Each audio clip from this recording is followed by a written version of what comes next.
couple questions. It shouldn't be more than maybe like 20 minutes, I'd say. I Okay. don't want to waste a lot of your time. But No. so as a Lake Erie alumni, can you give me like more background information on like when you graduated, what you majored in, any involvement in activities or clubs? Yeah, so I graduated from Lake Erie in 2007. I played softball my whole time there, and I played soccer my senior year. I also did some other extra things, like I would write some articles like for the newspaper and do some extra things for the yearbook.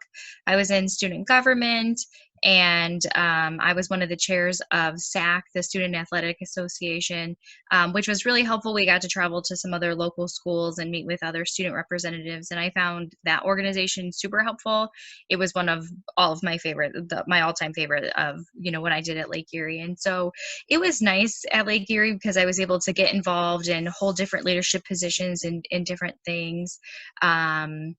And I'm sure there's a few that I'm forgetting off the top of my head, but so if anybody watches this, sorry if I left you out, but it was a lot of fun. I loved my opportunity at Lake Erie because I did have a chance to get in, to have a voice, and I think I was able to build my pathway kind of where I am today by taking on leadership roles and experiencing things, and kind of having to figure them out for myself. And so my major was communications, and sport management wasn't a major when I first started. So probably by the time of like my sophomore year, sport management was starting to become a major. And so I took all of the sports classes that were offered. So I was a communications major, basically with an emphasis in sports, but I don't have a sport management degree since it wasn't one while I was attending there. Okay, nice. Now when would you say you started like networking and making connections, whether that be at Lake Erie or through career fairs or just if you had any jobs or? Yeah, so even when I was in high school, I had a job. That was like something like I always needed to earn my own money. I had to pay for my car insurance and my cell phone and things like that. So from the get-go, I was lucky enough that my parents kind of, even though I didn't work a ton, I did have a job and I was able to have some skills. And so when I was jumping onto other organizations and applying for other jobs, employers were looking at me pretty seriously because I did have a background. I wasn't someone that was just learning how to balance a drawer or talk to a customer for the first time. So I think that I had a really good start really to that. And at Lake Erie too, some of the things like on the softball side that we would do, we would run our own concession stand for a fundraiser for basketball games. And we were kind of in charge of putting that on, and we were in charge of putting on like fun promotions during girls basketball games and men's basketball games. And so we were awarded the opportunity to be creative and do a lot of different things. And that's why I really appreciated my time at Lake Erie. Okay. And how would you say that led you onto the path that you are with working with the captains? So like internship or? Yeah, exactly. So I can't remember if it was my junior year or if it was the first semester of my senior year, but in one of my classes, one of our professors had the general manager of the captains come, and he spoke to us and he talked to us a lot about minor league baseball and kind of what to expect. I thought that his speech was really good. It was super intriguing. And so I applied for an internship, and knowing that it was difficult, right? Because baseball season and softball season go hand in hand. Right. And I knew there was going to be a big balance there. But I figured it out. I was able to become an intern, and they worked with me on my schedule. And lucky enough for me, my boss who I had worked under, she left in, I think it was like early May, and went on to work for what's now the Cleveland Monsters. And so I was able to get a full-time job right out of school because of my internship and the skills that I learned by getting my foot in the door early. Oh, that's awesome. So when you did your internship, what year was that? Or like So what grade were you in? it was my senior year. Oh, okay. So I took a lot of classes early on, like especially my sophomore and junior year. I had probably 18 credit hours, maybe a little more Yeah. one semester. So that during my senior year, I only had actually one class that I went to, I actually had to go to on campus, and then another one I did remotely. And that way I was able to spend a lot more time doing my internship on site, which is why I was the best candidate, because none of the other interns had the opportunity to know Right. all of the things that I was able to learn since I was able to be on site. And that was super helpful. And honestly, like, appreciate Lake Erie and the professors working with me to allow me to do that, because it kind of led me to the pathway where I'm at now. Nice, nice. I know all this is going on right now with the COVID-19, but how have you adjusted to it work-wise, and what is the organization doing to stay afloat? Because I know like the season has been postponed. So what are you guys doing right now in terms of that? Yeah, I think that sort of changes daily, as does the news and the media. Um, we first started by working remotely from home, and we have some staff members that every once in a while they work from home. And sometimes when we're playing like 15 games straight, we'll give some staff off, or maybe they'll work from home one game. So it's not a new thing for us to have people work from home, but 100% new for us to allow everyone to work from home. And so the news in Ohio sort of was leading the country in being safe. And so, we kind of got news that there was no mass gatherings of 200 people, and then it was 50 people. And so we made the decision pretty quickly on that we were going to work from home, knowing that, we're not manufacturing anything for healthcare workers. We're not on the food side. And so we made the call pretty quickly to work from home. My staff was great. Everyone brought in their laptops. We were able to get software installed on everyone's computers so that people can access our ticketing sites and all of these things that we need to do day to day remotely. And so kudos to my staff for being able to handle that, because that's obviously new for them too, as it is me and everybody in this country. So, so we are still working from home, definitely a lot longer than we thought it was going to be. So at first, we kind of just laid out lists of what everyone was working on, and we were trying to combat getting a late start, maybe just missing the month of April on the schedule. And now if you're reading the media, it's talking about July. There might not be any minor league baseball at all. Maybe Major League Baseball will play and they won't have any fans.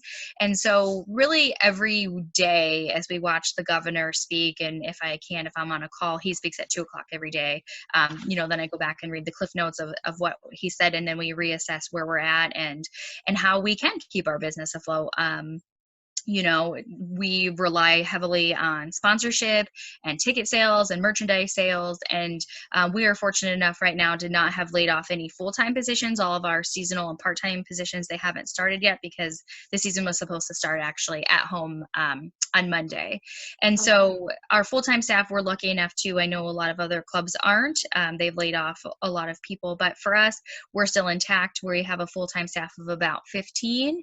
And, every day we're coming up with ideas on how do we stay as positive as possible? How do we center ourselves in our community to make sure that we're providing our community resources that they need? And how do we partner with other organizations we're already working with? So, there's the Lake County Adams Board, which deals a lot with like mental health. And so we've reached out to them and asked them for some tips to share about everyone's mental health. Is a lot of people are going stir crazy. Lake County Jobs and Family Services, they're able to say, if you have been laid off from your job, here's how you file unemployment. This is how you check it.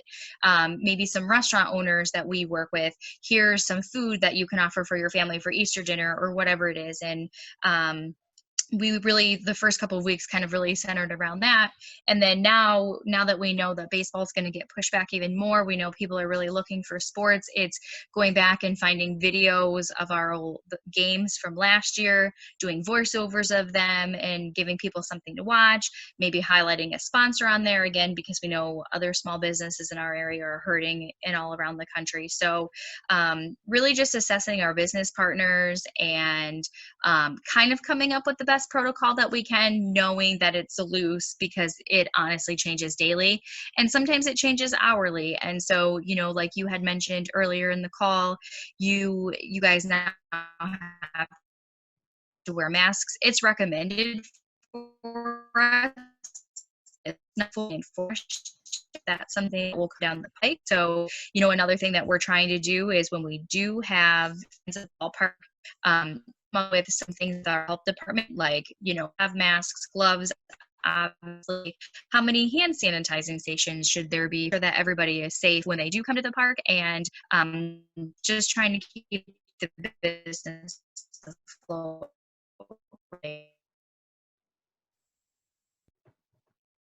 Okay, that's really Are you I still find, there? yeah, my internet was kind of disconnecting, but I think that's really great that you That's guys are okay. still have your employees and still doing this and checking up on each other and keeping a positive mentality through this all, because I know it can be hard, and especially with school for me, like it's very stressful, and with the online courses and all that. So I think that's really cool that you are involving everyone and keeping them mentally stable and sane through this hard time. Yeah, Now, it has to be hard as a student not to be able to go next door to someone in your apartment or your dorm and say, "Hey, what do you think?" Or, just see a classmate to talk about your assignment. And I know you can on Zoom, but that's different. You kind of have to yeah, schedule it. And yeah, I feel for you. That's difficult, 100%. yes. Now, before all this happened, can you describe a typical day at work, and what were your main responsibilities? Sure. So in minor league baseball, there's not really a typical day. We wear a lot of different hats, you could say. So my role could be anywhere, working with our social media team on creating content like we're doing right now. And again, making sure that we're positive in the community, and how do we get our partners on a revenue side, what makes them tick, and then also coming up with new themes and ideas for our ticket sales team, and working with them to make sure, working with the director rather, to make sure that the team's making their calls that they need to be reaching out, monitoring the safety of the ballpark if there's anything that needs to be fixed, reporting that back to the city, overseeing like daily budgets and what our spends is, and then comparing that to the revenues that are coming in, negotiating leases with the city, talking about travel trips with other teams in the league. We're an affiliate with the Cleveland Indians, so making sure, that we kind of stay in touch with them and make sure that we're handling player personnel and things like that in the clubhouse that they want, and getting good tips and just connecting with them, because in my role as GM, I just was named GM in October. And so while I was really familiar, there was a number of those things that I wouldn't oversee on a day-to-day. So really just getting myself familiar and making sure that I'm in touch with everyone that I need to be, so that everything is seamless.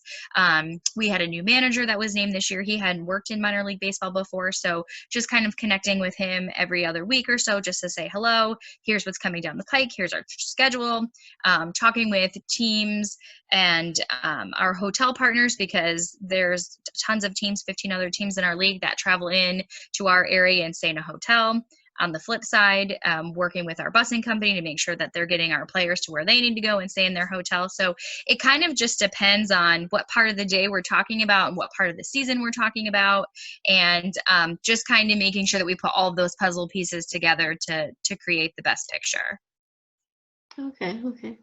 So, like, if the team had an away game, would you still be at the office, or would you, like, say, be traveling with them, or like being at home and doing on work from home? Yeah, so our front office staff, we don't travel with the team, but we do have a radio broadcaster, and then the Indians have a number of other staff members that do travel, like a trainer, some coaching staff, some other people that do camera, and so they'll travel. But no, our front office team, we remain in the office, normal business hours. If it's a game at home, we work a lot longer. We still report in the morning, and then we leave after the game is over and all of the fans have left. So we do get some extra time off, like in the winter, in the month of December, like around Christmas time, we take some extra time there to spend time with our family, and people can travel a little bit then. But the summer is a very heavy schedule for our staff, and it's kind of like this a little bit on a smaller scale. Like sometimes it rains, sometimes it's super windy, sometimes a light pole could fall over, and that hasn't happened to us. But there's sometimes, like, you just have to be prepared for the unexpected, and you have to be willing to roll with the punches and make sure that you're keeping your staff informed and making the best decision that you can for the club at the time. Right. Okay, that's cool. Now, how would you describe the culture and what type of people really thrive in this field, would you say? Yeah, so generally, honestly, athletes really thrive in the field because you are already, like you're going to school, you're playing a sport, sometimes you're working a job. And so, having all of those extra hours on your plate isn't something generally that bothers athletes, or maybe they're able to just handle a little bit more because that was their upbringing. Not to say that people don't, there could be other Right. people that were really good at music, and maybe they played in a band and they had band practice, or maybe theater, or things like that. But generally, people that are good at balancing a lot of things at once, and people that can kind of roll with the punches, like I just mentioned. It's a Right. lot easier with us. We can plan as much as we want, but sometimes it rains, and sometimes there's things that we can't control, and we need to make best of the situation and make sure we're providing our sponsors and our fans with the best outcome. Right. Yeah, like I know as an athlete and as a softball player, I've been playing for like 14 years, I'd say, and I've definitely developed a lot of skills through softball. And I know that it has helped me in my previous jobs and get me to where I'm at right now. So that's really good to hear I for think a the lot of athletes. times athletes think of things that they do as, second to none, because it's your nature to do it. Right. But there is really a difference of people that are used to handling extra hours and extra stress, and the way that they're able to manage it, compared to someone that doesn't really ever do any extra. And not that there's Right. anything wrong with that. It's just that's maybe not the field that they want to work in. Exactly. Exactly.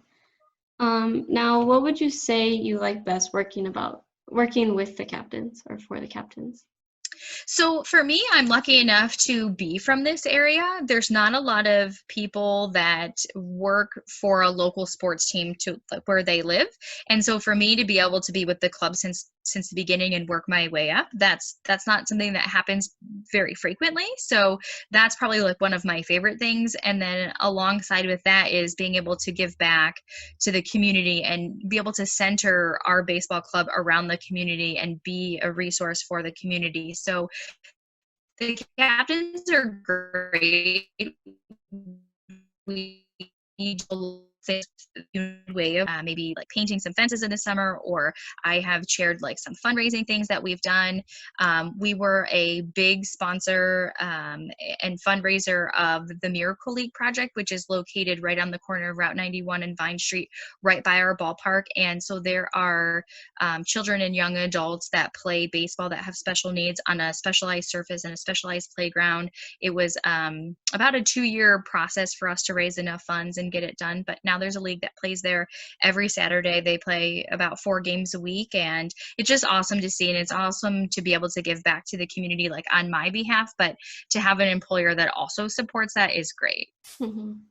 That's really nice that you guys are doing that. And I'm definitely like a family type of person, so I get you giving back, and that's important from my perspective, because growing up is part of your life, and where you grew up is an important aspect as well. So for me, I definitely respect that, and that's very cool that you guys are doing. You have invested in doing that. So Yeah, it has been fun. It has been, and just to kind of go back to like when I was playing softball and maybe working the concession stand for softball, it's just another opportunity to be a leader in the community and to learn other skills outside of what you're already doing, but you're also giving back to the community. It's really twofold, and it has been great. So if you do have the chance to volunteer, anybody listening, you never know the people that you can meet along the way and the progress that you can make. And it just makes you so much more of a well-rounded person, I think. right, exactly. And a couple more questions. I know that you are actually the first woman to hold the general manager position for the captains in the 16-year field industry, and I just want to ask you, would you say it was difficult getting to where you're at because of like the traditional male dominant scene in the field, and how have you overcome that obstacle? Yeah, I get that question a lot, and no, I mean, I see in the sports business world where there is a need for more females and more diversity, frankly, Right. especially in baseball. There's not a ton. I think that over the past 5 years, there has been a significant increase in diversity across the board. There's a Women in Baseball event that minor league baseball has put together at our baseball winter meetings every year. And I started attending, I don't know, maybe like 10 or 12 years ago. And the group was very small. And every year it just continues to grow. And that's great because we're seeing so many more young females and honestly older females come through. And it's not their first job. You know, they've held other positions, and they're able to bring so many more resources and to be a sounding board and maybe a little glimmer of hope to say, hey, women can hold these positions. I don't necessarily think that baseball has or leaders in our organization or any organization have said like they don't want women. I think that a lot of times you just don't really know that that's something that you might want to do or that there's potential. So I think the more females that there are that are out there talking about it, it makes so many other people say like, oh, maybe I would want to do that, or maybe I could try Yeah. something like that, you know? And so I haven't really had any obstacles being a female to say, hey, let me have my voice heard. No one's listening to me. I know other females say that they do, and they probably are experienced, and the staff that I work with and have worked with throughout the last 13 years have been great. Nice. That's very, like, I find that very, like, I don't know, from my perspective, I see a bunch of males, and recently I've also seen that females have um, been involved in sports. So, like, for example, the 49ers, there's the first woman coach, which is pretty awesome. And just seeing that you hold this position for this sport is very, I find it very inspiring, and makes me want to pursue this career even more. So I give Yeah, you good. kudos to that. Good for you. You should. The last question, what advice would you give to students looking to get into this field of work? I would tell you that experience is something that sports teams are always looking for. And so a lot of times people wait until they have graduated or are close to graduating to kind of get their foot in the door. And sometimes they're expecting a full-time job right out of school. But the fact of the matter is a lot of people want to work in sports, and it's not always easy to land the position that you want. I think so, you know, if you are a sophomore or a junior and you kind of really know what you're thinking, and maybe even a freshman, um, you know, try to get an internship. And if you can't get an internship, maybe work for a sports team. It doesn't have to be baseball, but work for a sports team by becoming a ticket taker or something, and then, you know, get to know your supervisor there, and then see if you can get an internship or volunteer or be a shadow and kind of earn your keep around the office. You would be surprised by how many people that are willing to help sports professionals get to where they are. But you have to do the work too, and not, you know, just expect a handout. You know, there's so many people that are asking for it, but if you really do the work and you're consistent, Right. and when you are working there as a ticket taker, you know, you could really show off your skills. Maybe that you're a people person, or maybe you have questions and maybe you want to work in finance.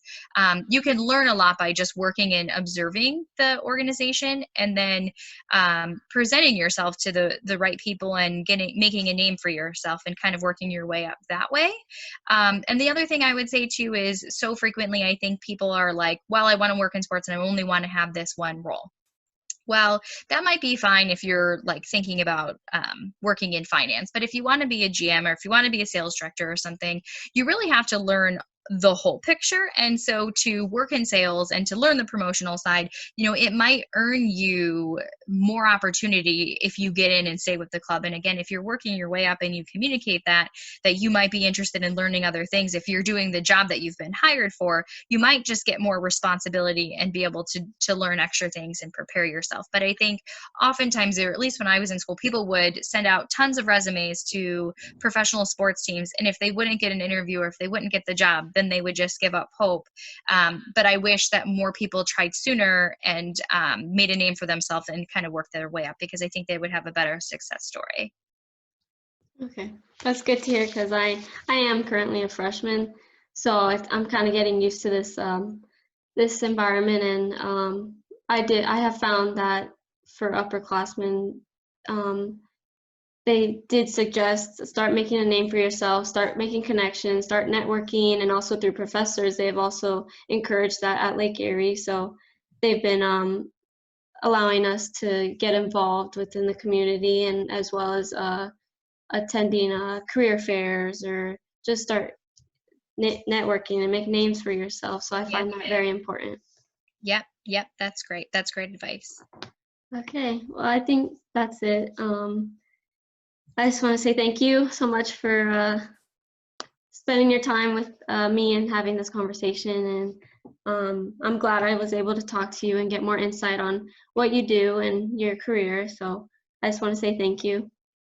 Yeah, great. Thanks for thinking of me. And I know for you and for people trying to get in the sports business industry, it's difficult now, right? You can't go work and be a ticket taker anywhere or even work an internship when no sports are playing right now. So it's a little bit of a difficult time for you guys, but sports will be back.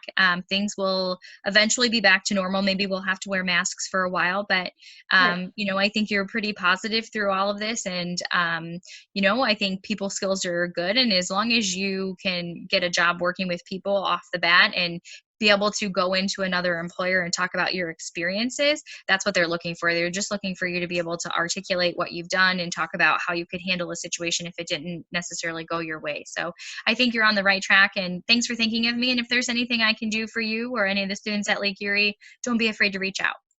Awesome. Thank you so much. Thanks. Take care. Be You safe. too. You too. Thanks. You as well. Stay healthy. Bye-bye. Bye. What, honey?